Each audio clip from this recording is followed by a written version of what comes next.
Well, good afternoon, everybody. If you are looking for commission sales and services, you have found the right class. My name is JJ DeBras. I'll be teaching the fall semester. Welcome, everyone, and thank you for joining us.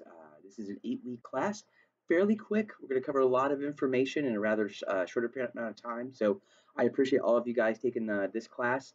It is a lot to be drinking out of the fire hose just a little bit, but we'll try to keep it spaced out enough that you'll be able to take in all the information. So little information about me. This is about my 7th year teaching this class.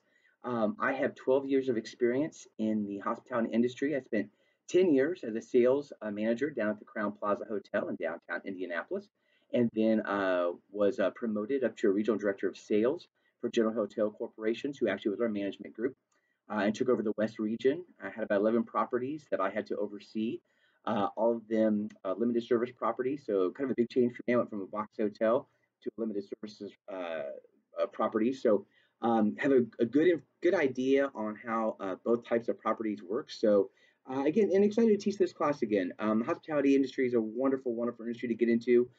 So happy for all of you that you're looking at this. There's a lot of great things that go on there, great living that can be made. Um, a little bit about myself, as I said, I spent 12 years there. I am currently not in the hospitality industry. After those 12 years, I had the opportunity to go back to my alma mater. I'm a Butler alumni and was able to come back and work in our academics, actually the College of Business, the Lacey School of Business. So I recruit for our grad programs there. But because of my knowledge in the industry, have been asked to teach this class on numerous occasions. So a little bit about me. As I said, I'm a 1995 Butler alum. Been in Indianapolis now, or the Indiana area, for since 1991 when I came here as a freshman. Grew up over in Newport Heights, Ohio, just outside of Dayton, so not too far away. I have family. I've been married now going on 26 years, coming up at the end of this month. I have three beautiful children. My oldest daughter would have turned 18 this semester. My wife and I actually lost her to SIDS when she was about 15 weeks old, excuse me. I have a son who's 16 and another son who's 14. So a junior and freshman at Zionsville High School. So very proud of the two of them. You'll probably hear me talk about them throughout our lectures. And again, I have now, this is my 5th year as the Director of Graduate and Professional Recruitment for the Lacey School of Business at Butler. So back in the academic world. So teaching this class fits right in, if you will. So with that in mind, some things for you guys to know. Number one, the way this class is laid out, again, it's rather quick. So make sure you're looking at the syllabus on a regular basis. There will be some weeks that are going to be heavy reading weeks and very few assignments. Then it may flip-flop where we have maybe lesser readings and a heavier dose of assignments. Please, at all times, if you are confused about anything, reach out to me. All of my contact information is on the syllabus. You've got my cell phone, you have my office phone. You've got multiple emails. If you're unsure, and I tell every class this every time I teach this, don't look at your classmates and go, oh, that's how we do it. Because a lot of times they may be confused as well. So again, when in doubt, drop me an email, drop me a text, drop me a phone call. Not a problem at all. I want you guys to reach out to me. Number two, so in that files tab, right on Canvas, you have a number of resources at your fingertips. The most important one is all the outlines for all the chapters we're going to cover. I cannot stress enough getting in there and using those outlines to study for the test. 90% of what's going to be on that test is going to be in that outline. Okay, so that is the best study guide you could possibly have. So do yourselves a favor, go through the outlines. They're a wonderful resource. Your syllabus is there. I'll have a list of all the lectures. There'll be a Word document that will have links to my YouTube page where you'll be able to, go through and see all of the lectures. I'll try to have those up. I would like to have all of them up before the start of class. So I'm actually recording this on Saturday. Class starts on Monday. So my hope and goal is to have most of the lectures done. So if you guys want to work ahead, you have that opportunity. Um, Again, that's pretty much it on the breakdown of the class. And what's wonderful about this class is that we're going to cover both the areas of sales and service. So again, was very privileged at our hotel being a full service property. I got to see both sides of it. And so whereas my direct experience lies more on the sales side, I worked with our service teams hand in hand for almost every client that came in. So a very good understanding of what goes on there.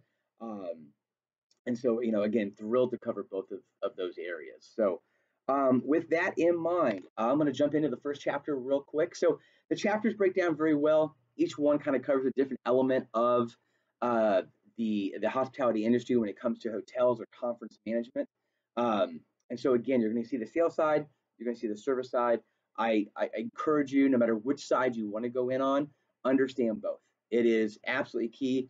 Again, as somebody who was on the sales side, I had to understand what our service managers were in charge of, what promises I were making that they were going to have to live up to. So again, it's fantastic to know both elements that go into any sale, any group that comes in, any client that you're going to be working with. So that, excuse me, with that in mind, it's been a tough time for the hospitality world, right? Coming out of COVID, it was a major shutdown, and we saw a number of properties that either didn't survive or had to cut their staffs down to beyond the bare minimum. My own hotel, I keep in touch with, and that was a very family-oriented hotel. I was there 10 years, and that was the norm, which is unheard of in our industry. A lot of times you see people jumping from one property to the next as they move up the ladder. But I mean, we have people who stayed 16, 12, 10, 8, 11. And so when COVID hit, they ended up cutting all but I think two people in that staff. So very, very difficult times for the hospitality industry. What we're seeing right now is a return almost to pre-COVID levels. For a city like Indianapolis, that is incredibly important.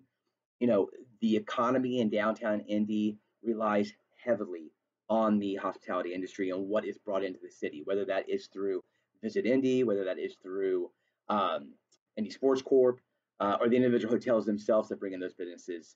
Downtown thrives on that. Uh, Businesses, conferences, associations, special events that come in. So it's very, very important to Indianapolis, important to the surrounding areas. Again, as those entities are being brought in get bigger and bigger. We expand outside of the Indianapolis area. So again, the suburbs seeing business as well. So again, one of the first elements of your book, one of the first chapters in your book, talks a little bit about that, right? What the hospitality world brings to the economy. And right now, they approximate that's about $263 billion annually is generated through meetings, conferences, association meetings. So um, that's a pretty big number. What was funny is um, it's only a fraction of the total. The total is $907 billion that's brought in, and this actually supports 6 million jobs. So again, a vital part of the U.S. economy, a vital part of the Annapolis economy, and again for you guys, an absolutely outstanding opportunity to go in and have a career that will last a very very long time and one that will be sustained because there is such a need for it. So um, as we go into it, like I said, the first chapter does a great job of kind of laying out where the risk. I'm sorry, the risk insurance. That's something else I do. Where the hospitality world kind of lies within the structure of the U.S. economy. So you know, when we look at that hospitality world, right? What's what brings in the money, right? And so we're going to talk a great deal as we get into this. We're going to talk about meetings. We're going to talk about business travelers, I'm sorry, convention sales. Um, the sorry, the food and beverage side of things. So again, your hospitality type events, your receptions, your weddings, what have you, and we'll break all of that down as far as kind of what makes up the hospitality industry. So right now, it's interesting. When you talk about associations, which probably is one of the largest markets when we talk about the hospitality industry, kind of what that breakdown looks like, and basically what your book's going to show you is a great pie chart. Um, Hotel rooms and incidentals, $152 per person, right? Food and beverage, $95 per person. Then there's the transportation, retail stores in the area, and then the entertainment. So when you look at how they come in and what they bring into a city, like Indianapolis is a great example, you know, the hotels make a good amount of money, but that actually gets scattered all throughout the downtown area. So again, your restaurants make money, transportation to and from the airport, transportation of large groups throughout the Indianapolis area. All of that is a revenue generator that's spurred by the hospitality industry. So I get some very interesting uh, numbers from economic standpoint in this first chapter. We're going to talk a lot about too the demographics of what you should expect in attendees, and that's interesting too because it will differ depending upon exactly what kind of group is coming, right? Overall demographics, typically there are more female business travelers than males, but depending upon what the event is, it could be flip flopped, right? Um, what's the breakdown of your tenure? Are they single? Are they married? Are they more younger? Are they older? What's interesting with all of this is they're starting to become a little bit of a pivot. I should say a little bit, a lot, as the baby boomers are retiring. That generation obviously is going to be coming out of all the demographics that we're talking about, and now it's more your millennials, and whatnot. And so as that happens, you're going to see a little bit of a change in the demographics, and that's going to be interesting. And we as an industry are going to have to keep a close eye on that so that we make sure that we are not using old techniques and tactics to a very very new and different group. So um, some other elements of the industry that's always interesting. Again, your first chapter does a great job with touching on these. And let me also say something too, real quick, about the book. The gentleman who wrote this book, this is his ninth edition, and it's a stark upgrade to what he initially had. It needed to be upgraded; it was a little bit old. There are wonderful resources within every chapter as far as videos to go see, special links, websites, case studies. I highly encourage you guys to go and look at those. They do a phenomenal job of explaining the different topics they're going to touch in the book. So again, use those resources. They're going to really open up the ideas that they're touching on within the book. So, so just a few more things from that first chapter. It's kind of a great once over of the industry. Understand they're going to talk about certificates. It is a alphabet soup when it talks about certificates. It's very nice. They actually put in a very nice chart per se that kind of gives you an understanding. If someone says, "Hey, I've got a CMP," what is that? You're a certified meeting planner. I have a CEM. Okay, you're a certified exhibit manager. So again, it does, like most industries, it does have its own set of acronyms that, when you first step into the industry, you're like, what in God's name? I can remember my first meeting very vividly as I sat down, and it was our typical stand-up meeting, and everybody's going through talking about what was going to be coming into the hotel. And after the fifth or sixth acronym, I finally turned to somebody and said, "There's a book, right, that you're going to hand me to explain all this." And they all started joking and laughing, and after a while, you end up picking it all up. But it is an industry that has a high number of acronyms, so keep a lookout for that as well. Um, again, when we talk about the industry, we're going to talk a lot about the meeting side of things, right? And what kind of meetings are brought into hotels. And it varies, right? It's everything from something very, very small and intimate to something large like a product launch, or maybe it's a sales manager's education session, right? Which maybe this particular company has 3,000 sales managers. So the book is going to talk a lot about everything from conventions and conferences, which are your high number of attendees. In a rather large cities like Chicago, New York, and LA, you can have conferences that probably break, the high five, if not six figures. A tier two city like Indianapolis is going to have large conferences, probably in the 35 to 60,000 range. Maybe not too much beyond that as of right now, but again, the downtown is changing, so looking to kind of broach into that tier one type city. But you're also going to have everything from forums to symposiums to lectures and seminars and workshops and clinics. So there's all types of different meetings, and it's good this first chapter is to kind of lay it all out for you. So as we go deeper into the book, you'll understand these, and it will make more sense, and so you'll know more clearly kind of what you're working with, if you will. So the other thing the book's going to talk a great deal about, and again, they broach it in the first chapter, is who holds the meetings, right? Typically in a hotel world, especially in your bigger full service properties, you're going to break down your sales teams into having certain portions, or portions, wrong word, certain divisions of the hospitality world. So like when I was at the hotel, I handle all corporate accounts and all athletics accounts. I have a background in athletics. I have a business degree. It made sense. But that's just one element that the hotel brings in. You're going to have associations, which is one of the largest. You're going to have nonprofit, or a lot of times what they call SMERF, right? And SMERF is going to is a catch-all: social, military, entertainment, religious, and fraternal. You could have meetings under a certain size. Hotels sometimes will break it down to that and say, okay, these are more of a quick hit meetings. They're no bigger than 50. They have less than 20 overnight rooms. That's going to go to this particular sales manager, and they're going to run that market.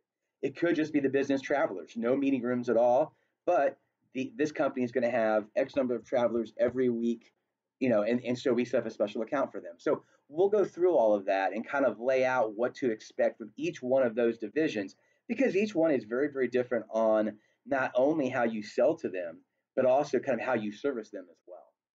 So we'll talk a lot too about, the planners that we'll deal with, right? Because you've got full-time meeting planners, although they're becoming a little bit more of a unicorn anymore. You can have a single event planner that could be somebody who just works in the office. It could be an admin. It could be a director. Someone's going to come in. They're going to run this meeting and this meeting only. They typically don't have a ton of knowledge, so you have to kind of work with them. The best that I always loved working with are third-party planners. They do this for a living. They could do everything from a 600-person dinner to a 25-person boardroom. They're wonderful because they've got the breadth of knowledge and they make it very, very easy to go back and forth and deal with. But we're going to talk about each one of those kind of customer groups, if you will. And again, we're going to look at different hotels. Like I said, I came out of a conference or more of a box hotel or a full service hotel. You've got boutique hotels. You've got more of your business travelers hotel where they have very, very little meeting space at all, but are ideal for someone who's on the road 75% of the year, right? They've got the suites, they've got kitchenettes, they've got refrigerators, they got what have you know. They're set up to be a home away from home. So we'll talk about the differences of those types of hotels and what kind of clientele who's is looking for each one of those kind of properties. We'll touch a little bit on the conference centers as well. So again, your bigger type hotels, something like a JW downtown, those hotels that are attached to the convention center. JW is one of those. Downtown Marriott, Crown Plaza is one of those. The Hyatt. So again, how do you work with the conference center where again they're going to handle all of the meeting, all of the food and beverage, but you're handling all the rooms. That's a unique dynamic on how that works, and we're going to touch on that as well.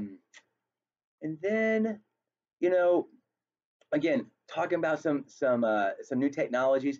Things are ever changing in our world, and more so now with what we've gone through with COVID, where everything had to be online, everything had to be from a distance.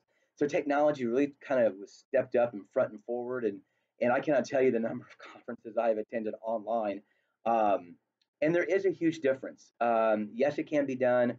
Yes, it's convenient from a standpoint that it saved me from my travel budget. I didn't have to go anywhere. I wasn't overnight, but then you lose something on the whole purpose of a meeting like that, right? That connection isn't quite there. I only get to see people who happen to come into my chat room. I'm not bumping into somebody in the hallway. I can't take somebody out to dinner. So again, there's a lot of I think there's a huge advantage to the in-person element that meetings and conferences bring. But again, we are going to touch on a little bit of that technology that's out there now. You can kind of balance both, and it can be considered a threat. So we've got to keep an eye on that to see, companies who would say, I'd rather do it like I'm doing this lecture right now, as opposed to being sitting right across from each other. So that pretty much kind of covers the first chapter. And again, guys, I'm only giving you a quick overview. I want you to read the books. The book, it goes into great detail. Like I said, the gentleman did a fantastic job putting this together. The assignments that I have are going to play off what you've read in the book. So again, don't, I've had classes do this. Don't go do the assignments without reading the chapters first. They won't make sense. They do tie together. Um, so that's pretty much the greeting. That's pretty much the first chapter. Questions that come up, like I said before, please do not hesitate. Reach out to me right away. I am more than happy to have you guys text me on my cell phone. That actually is the quickest way to get a hold of me. Having two teenage boys, I'm always kind of watching what they're doing. So my phone is, on my hip or in my hand. So, like I said, for, anything, if you're confused, you have a question, something's not working right, pick up the phone, drop me a text. So with that, super excited to be teaching you guys again. Any questions, please feel free to reach out. I will have other lectures posted soon, but this is our first one. And like I said, super excited to be back teaching this class and look forward to meeting everybody here. Thank you, guys.